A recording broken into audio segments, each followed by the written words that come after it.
Welcome to the world of Rain Story, where every drop has a tale to tell. Racist bully ruins my life. I annihilated hers. So the title is self-explanatory, but you will be surprised. When IF28 was in elementary school, I had a bully. I'll call her Aya because it's the only nice thing I will ever do for her. It all started in the first grade.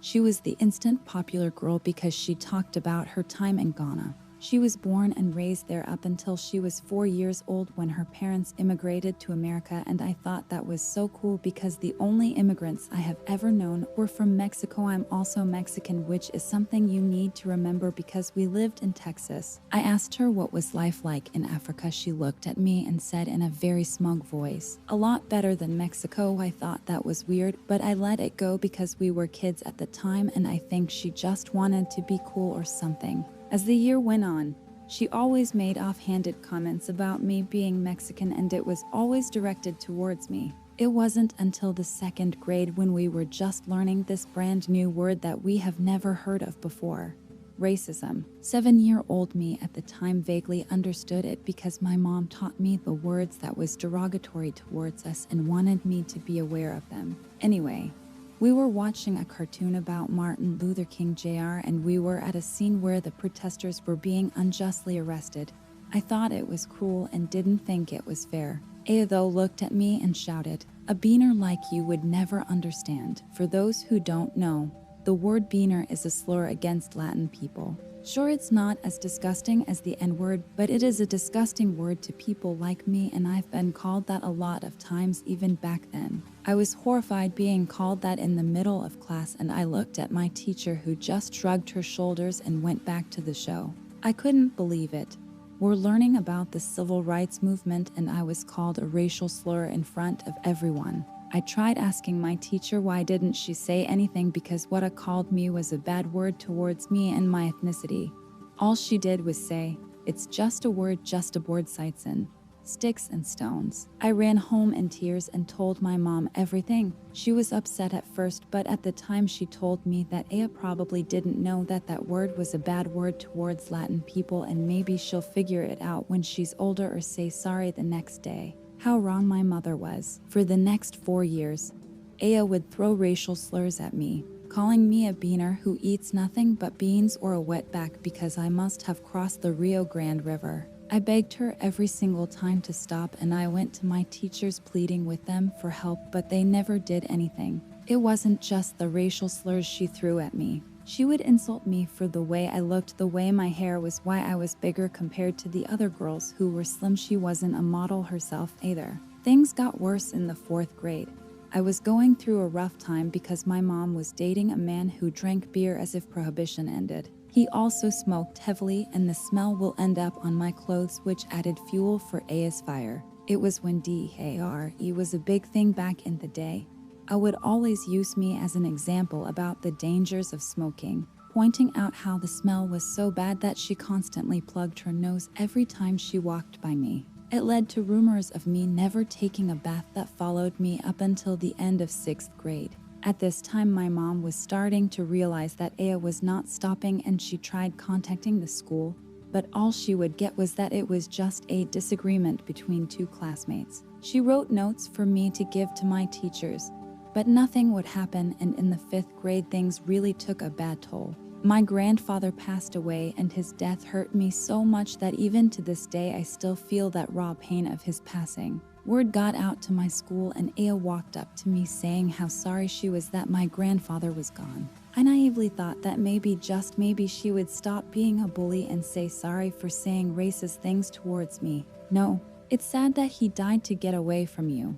I would too if I realized my granddaughter was so ugly." I broke into tears while she and a few of her friends left. And as always, none of my teachers did anything to stop her. I told my mom, who managed to finally get a hold of my teacher and demanded that she do something about it, or else she was gonna go up there and make her stop. So for the first time in the whole year, my teacher walked up to Aya and told her to stop being so mean to me. I looked at her and burst into tears, crying that she was being so mean. "It's because I'm black, isn't it?"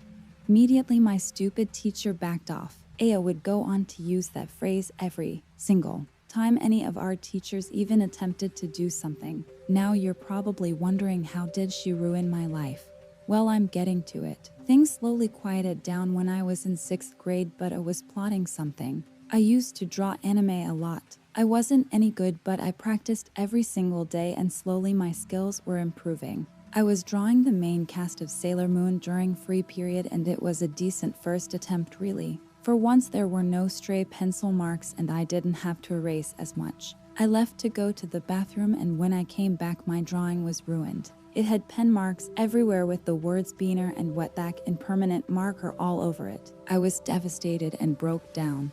I worked so hard on that drawing and it was vandalized with hate. I looked over to a group of desks where Aya was sitting and I saw her laughing. She and a couple of her girlfriends were saying how funny it was I was crying over a stupid picture, and I saw that she had that stupid permanent marker in her desk. I marched up to her and yelled at her. I demand to know, what is it about me she hated so much? Why was she acting like a racist towards me when I did nothing to her? I was crying, I was screaming, and my teacher told both of us to go to the office. I thought we were finally going to solve the issue, but as always I was wrong. My principal looked at the both of us and said that I should apologize to AIA. Me? What? P?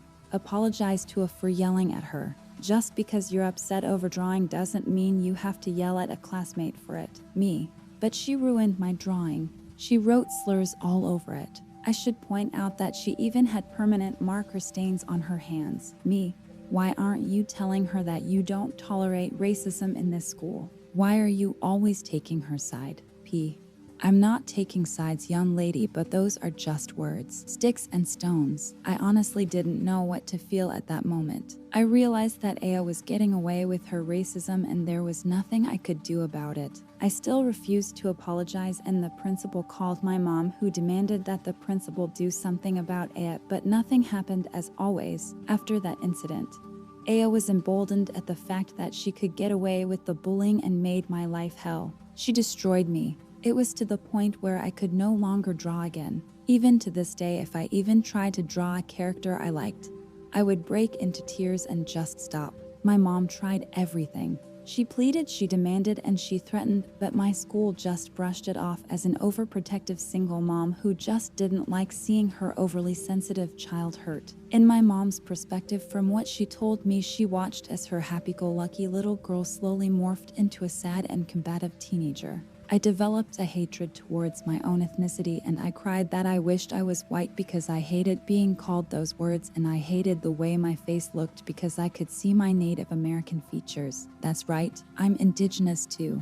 She made me hate myself. It was only after elementary school did the bullying finally stop, because she went to a different junior high school, but just because I was able to get away from her didn't mean that the effects of her bullying stopped. I had to go to therapy to get rid the terrible things she said to me out of my head and slowly regain myself as a person. My family, who knew of the bullying, gathered around and gave me unconditional love and support, all the while telling me stories of our ancestors who started our family, how they fled Spain during the Texas Revolution. I even went to the tribe I was descended from to help gain a better understanding of my indigenous roots, and they helped me immensely as well. Yet Aya and I ended up going to the same high school, but I avoided her like the plague because I wanted nothing to do with her or her bullshit. Aya was a model student, and during Black History Month, we used to have an assembly where we talked about the great Black figures in history. She would always go on the podium and talk about how proud she was of her race and that we should embrace everyone of different race, religion, and all that good stuff. It took all of my willpower and constant reminding of myself that what happened in elementary school was in the past to not laugh and roll my eyes. I just thought she was a piece of work. Fast forward to 2021. I was packing up my room because I was getting ready to move some of my stuff to my new house with my then fiancé, now husband, while we were planning our wedding. I was reading a book on my phone when I got a notification from someone I hadn't seen since high school. It was Aya. I'm an adult now, so instead of feeling the terrible anxiety I would always feel whenever I would get a note from her, I just looked at it annoyed and wondered what the hell did she want, and opened it. Apparently she was hosting our elementary school reunion because the old building was being torn down in place of a new one. She was inviting everyone who went to school there so we can say goodbye to the old girl. Honestly, I didn't want to go because that school has done nothing but bring me grief and anger. Just driving by it over the years would make my heart pound uncomfortably. I wanted to decline, but I thought to myself, that stupid school will be destroyed. Why not spit on it or something? And then something sparked in my head. This could be my last chance to expose Aya for what she really was. A no-good racist who takes joy in other people's misery. And it wasn't just me she threw racial slurs at. She was like that to everyone. From the girl who was from Delhi to a Chinese student who ended up transferring to a different school because he couldn't take it anymore. The planning. Having dinner with my mom. I asked her if she remembered the girl who used to bully me. She gripped her fork and said that she did remember and how much she hated that little bitch. I asked her if she remembered going to the school many times to complain about her, and she said yes, and that she had written down everything that was said. And knowing my mom, she never threw anything away because it was important documents. I decided to look into her old files and I found them. It was not only the notes mom took, but it was also full of the hateful messages Air wrote to me, even my Sailor Moon drawing that had those terrible racial slurs on it. The terrible feeling of self-hatred and sorrow came back in full. I was close to tears seeing that drawing and those notes. I really wanted to know why she had so much hate in her heart. After calming myself down, I went to work. I printed copies of the notes along with a note from my principal, which said it seems that Aya called just aboard sits in nasty words based off her ethnicity. It was even signed by that principal, which proved two things. I was a racist and the school knew but refused to do anything. The revenge. The little party was basically a barbecue on the school playground. I showed up in casual clothing and saw my old classmates for the first time in years. To say the least, I was the only one who still looked fresh-faced and not worn down by parenthood. I did catch up to a few of them. Most of them were actually Aya's victims, but unlike me, they ignored her when she would bully them. Looking around, I actually saw some known members of our local equal rights group. I assumed she invited them because Aya made a name for herself over the years since graduation. It almost made me feel sorry for what I was going to do. And when I mean almost, I mean never. The little barbecue went by smoothly and Aya was talking about the beautiful memories she had at our old school and that she was so thankful that they welcomed her with open arms because she was an immigrant from a faraway country and was worried of not being able to belong. I remembered how proud she was when she first walked in our class. No fear at all. After her passionate farewell speech, everyone in our class took turns saying their own farewells. They half-assed their speeches and some just said that the school was awesome. When it was my turn, I looked around and saw everyone staring at me. Aya is standing there with a confident smile on her face as if she thought that I was so beaten down that I would just say whatever with the school and that's it. But no, over the years since graduation, I sort of developed a I don't give a fuck attitude. I say what I say and I will do a microphone drop if I have to. I talked about how I was so nervous going to the school because it was something new and I knew that it would lead me to a path of adulthood. I talked about how this damn school had brought nothing but nightmares, horrible teachers, and the terrible student who bullied me so much that my poor mother had to spend thousands of dollars of her life savings just to give me therapy because I could not function well. I then looked at Aya and said that she was a prime example of the American dream. An immigrant who worked tirelessly to make it in this complicated country. I then said in the same smug tone of voice she had 20 years ago, I am so glad you grew out of your racism.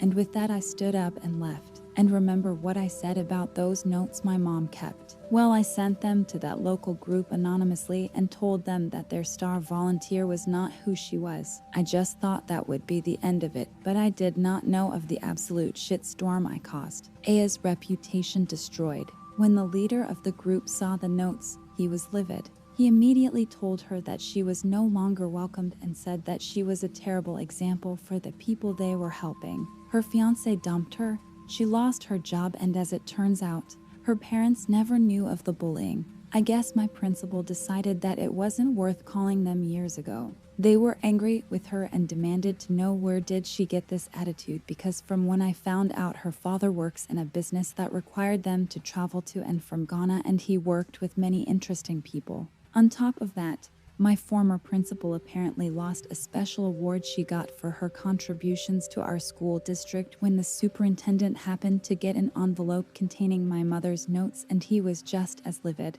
I got an apology from the school district along with other victims of AIA. They accepted that just to get it over with, but I politely refused, saying that it was too little too late. I did get comments from my former classmates saying that I should have just let it all go, but here's the thing. I did get over it. I wanted nothing more than to just close that chapter in my life and move on, but seeing her name in that email really triggered something in me, and knowing that she was running around saying things which was opposite of what she really believed, I wanted her to feel broken the same way as I felt. My mom was neutral about it. I don't resent her because she did everything she possibly could to stop the bullying. I'm thankful for that, because in some stories I've seen on Reddit about people being bullied, their parents do absolutely nothing. I'm in a much better place now. I moved out of state after I got married, and I'm happy. Aya has attempted to contact me demanding I apologize for ruining her life, but I just ignored her and blocked her. I wish I knew why she had so much hatred. I was never rude to her. I thought she was cool that she was from Africa. I love their culture, and I thought it was awesome that she was a part of it. I also wish I could draw again, because it was my only escape from a troubled life I had aside from the bullying. I'm just glad I was able to regain love for who I am as a person of Mexican descent and of indigenous background, because she really made me feel like I was worthless for it. That's the story of how I ruined the life of my racist bully. With the plot twist was that she was black and I was Mexican. Sure, the words she said were probably just words, but those words were very derogatory to me and many people of my ethnicity, and it's just as degrading as being called an N-word to a black person. And it also shows that even black people can be the worst racists. I'm not saying that all black people are racist, because I've met amazing black people in my lifetime who truly believe in racial equality. I wanted to keep this to myself, but after seeing the terrible attacks on Asian Americans since the stupid pandemic happened, I noticed that it was sparking a big debate on who should be charged with hate crime. We're still not there yet when it comes to truly being equal regardless of race, gender, religion, and orientation, but little by little we are becoming a little bit better. Not much, but a little bit. Sorry for the long post. I just want to get this off my chest, and please don't make the comments into a debate. I'm really not trying to start anything, I just wanted to tell how I finally got my revenge. So today's interesting story has come to an end. Thank you for watching. May the rain always remind us that even the darkest of days can bring growth and beauty to our lives.